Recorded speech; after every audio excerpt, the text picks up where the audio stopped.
शुक्र है अल्लाह का। सर आपका एक दफा फिर से शुक्रिया। अरे ऐसी कोई बात नहीं। चलें, खुदा हाफिज। तुम्हें देख के अच्छा लगा। शुक्रिया।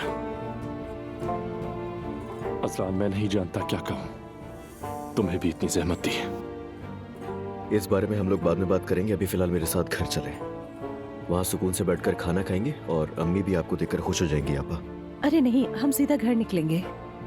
आपा देखें, अब ऐसा मत कहें। अम्मी ने खाना आपके लिए ही बनाया है। पहले चलकर कुछ खा पी लें, उसके बाद अपने घर चले जाइएगा। आपको कौन मना कर रहा है आपा? हाँ हाँ चलो ठीक है। मुझे लगा कि तुम घर जाना चाहोगे। नहीं चलो।